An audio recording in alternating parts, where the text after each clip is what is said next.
Hey, I'm James. If you are in the market for a mixing console, perhaps to record your podcast, your live stream or broadcast your radio show, then today we're going to be looking at two excellent options, the RØDECaster Pro and the PodTrak P8.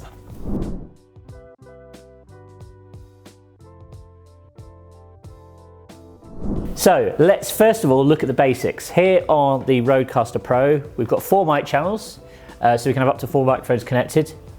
On the Zoom PodTrak P8, we have 6 microphone channels, so obviously you can have up to 6 mics connected. They both have very, very similar form factors. You know, obviously everything's easily controllable via faders. They both have touchscreen LCDs, both have multiple headphone outs, so you can have 4 pairs of headphones connected to your RØDECaster, 6 pairs connected to your PodTrak P8. Both have monitor outs as well, so perhaps if you're using them in a separate room to what's been recorded, you can actually monitor what's going on through a pair of speakers, which is quite useful. And of course, then finally, we've got these hotkeys, which basically will be great if you're firing off background music or jingles or sound effects or whatever it might be. 8 buttons here and 9 buttons on here. Not a big difference. The RØDECaster and the PodTrak obviously have a little bit of a size difference. This just feels smaller and lighter. Like, I'd be more comfortable slinging this in a backpack and carrying it around with me, whereas this kind of just weighs a little bit more. I think in terms of build quality, you know, they're kind of the same. They're kind of not quite industrial level, but better than some sort of cheaper level consumers consoles. Things you need to watch from these is the faders. You know, especially if you're throwing them in a bag or whatever, these are kind of plastic. You can easily knock these off or damage them. So quite often it's a good idea to either wrap them with something soft like a jumper, or even just try and put them in their own little case within your bag. You know, perhaps just use a laptop case or something like that. But fundamentally, these are very, very similar devices. There are a few preferences why I would choose this one over this one. I think firstly, the user interface on this LCD screen is just much easier to understand and follow.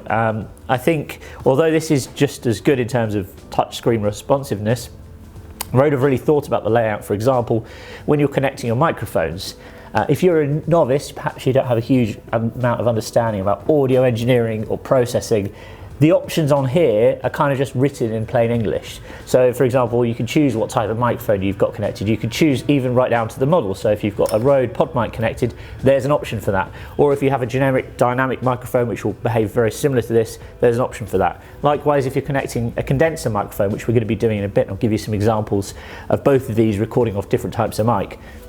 Again, you can choose condenser microphone. Whereas on the PodTrak, you've really got to select the volume level correctly and fine tune it depending on the microphone you're actually using. When I say the volume level, I'm not just talking about the fader, I'm talking about the actual preamp within the unit. One benefit over the Zoom preamps, I think, is they are a little bit cleaner. So if you're driving a microphone such as the Shure SM7B, which is really popular for podcasting, this one has got up to 70 dB of gain, which is more than enough to power a gain-hungry mic like the Shure SM7B. And I think the quality of the preamps in the Zoom does have a little bit of a better quality advantage, perhaps over the RØDECaster. However, if you're, for example, doing a live stream, you want to actually connect these up to your computer and use them as a mixing desk to record or stream a live broadcast, the Rode hands down wins just because it's got more integration with your computer. You can fine-tune and control elements of this using the Rode software. To my knowledge, there isn't a bit of Zoom software yet. Another disadvantage of the quality of these devices is the Zoom only records in 16-bit, which needs to be sorted out in my opinion, because we're recording at 24-bit over here on the RØDECaster Pro. The Rode has got slightly more options in terms of processing. Yes, we have got a few bits on here, such as noise reduction and compression. The RØDECaster just gives you, again, more granular control over the types of processing that you're applying to your microphones, which can allow you to sweeten up your audio and also save time in post-production as well. Another thing I really like about Rode, and again, I think maybe it's slightly unfair to compare it to Zoom because this device has only been around for a couple of months, whereas this has been around for probably about 2 years. Rode are really good about releasing regular firmware updates. So that basically means, obviously, this has kind of got a computer chip running within it.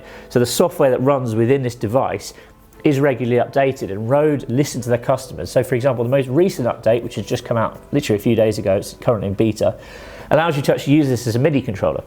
which means that you can tie this to sort of a DAW, for example, like Logic or Pro Tools, and you can actually use these faders to control individual channels within your DAW, which is great perhaps if you've got a podcast studio style setup such as we have, and you want to have a producer at the end fading in and out different tracks. Again, it just gives you a little bit more flexibility. Both have got multi-channel recording directly to SD cards.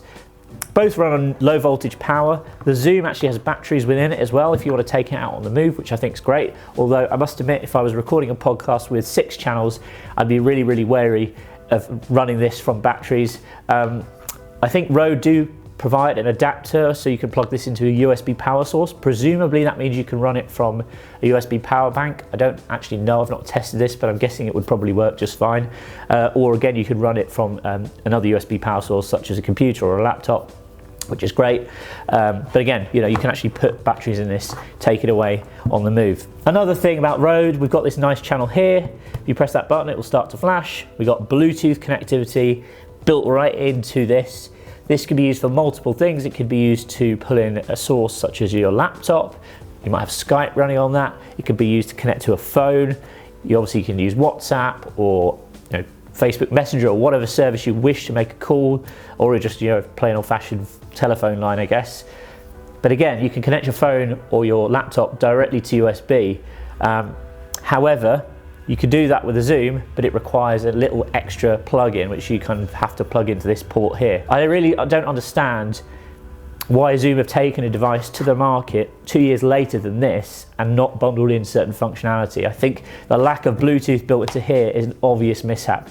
I think the fact that the software on here is not as nice as the software on here is an obvious setback. I really can't understand why Zoom haven't tried to outdo the Rodecaster versus just releasing something that's kind of very similar, but perhaps doesn't provide as much functionality and as much rich detail as the Rodecaster. I think Zoom have got some catching up to do, and I certainly think if I was going to bring a new device to market 2 years after another device, I'd try and outdo them. I'd try and make it 10 times better than this device, not just kind of on par / in some areas slightly worse. Zoom have got a great history though with these such devices. They have handheld devices. We've used these for a number of years. They are known to be really reliable. They are known to have really good quality. Rode, this was sort of like their foray into this kind of device. Traditionally, Rode have always made microphones, and they make very good microphones. But as I mentioned, I'm kind of surprised that Zoom haven't sort of bundled in a little bit extra functionality to make it more comparable. But ultimately, I think it falls down to personal preference. The price difference is pretty minimal. This is slightly cheaper than the Rodecaster. However, the Rodecaster perhaps is a little bit more heavy, not as portable as this. So if you're out on the move a lot, you might want to go on with this one. If you really need good quality preamps to drive SM7Bs, for example, you might want to go with this. Or if you were just used to using Zoom stuff and you kind of like Zoom stuff, then perhaps you want to go with this option. But let me know in the comments below and tell me what you think. Are you thinking about purchasing one of these devices? Have you tested one out? Are you thinking maybe one or the other? Let me know in the comments, I'm intrigued to know. Now let's crack on and do some microphone tests. Okay, so now I'm recording into both of these devices using 2 Rode Podmics. These are not the best, but not the worst kind of microphones. They're about $100 each. They're both dynamic mics, which kind of means that they're not super sensitive. They are a little bit gain hungry in terms of they require more of a boost than a condenser microphone would. Tell me what you think of the quality. We are recording directly both devices onto an SD card, and this is what it sounds like. So tell me what you think in the comments. Which one do you think sounds better? Do you think the Rodecaster sounds better, or do you think Zoom PodTrak P8 sounds better? Again, I've kind of left these in the default mode, so I've not tweaked the compression or anything too much. So now I'm recording using the Shure SM7B, which is probably the most popular podcasting microphone. Also used a lot of live streaming, broadcast applications directly to the Zoom PodTrak P8. This is what it sounds like. Default, again, I've tweaked the gain just so it's appropriate for this mic, because as I mentioned before, very, very gain hungry. Let's switch over to the Rode and see how it sounds. Okay, so now we're connected up to the Rodecaster Pro. Again, same microphone, Shure SM7B. This is how it sounds. As I mentioned before, we've got this whacked up pretty high on the preamp because this microphone is pretty gain hungry. So now we have a really special microphone. This is the Neumann U87 costs a lot of money. It's around $3,000, and we normally use it to record high-end voiceovers in our studio behind me. And generally speaking, this is considered widely to be like one of the best microphones in the world. It's been used to record all sorts of famous albums and artists, and it's been around for a really long time. So in terms of microphones, this is probably as good as you're going to get. We've currently got it connected to the RØDECaster Pro. Again, we're not in an ideal situation here. I'm kind of like in an echoey office, so probably doesn't do this a tremendous amount of justice. But this microphone sounds really crystal clear. And the only thing that will really dampen how it sounds is by putting it into a poor quality interface. So really, if you have a good microphone and it goes into a lesser quality recording device, it will actually affect how the microphone sounds. But I want you to tell me, how do you think the Neumann U87 sounds when it's recorded through the RØDECaster Pro? Okay, and our final test for today is Neumann U87 routed through the Zoom PodTrak P8. Here's how it sounds. One of the things you need to know about using condenser mics in this is we have these little switches here. That's actually to enable and disable phantom power. It's not entirely obvious exactly what it does, but it does mention it in the Getting Started guide, so make sure you read that before you plug this thing in.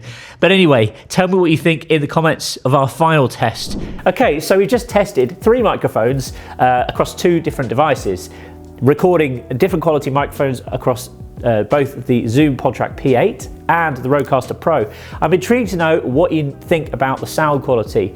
Do you have a particular favorite or preference of either devices or a specific combo of mic and device?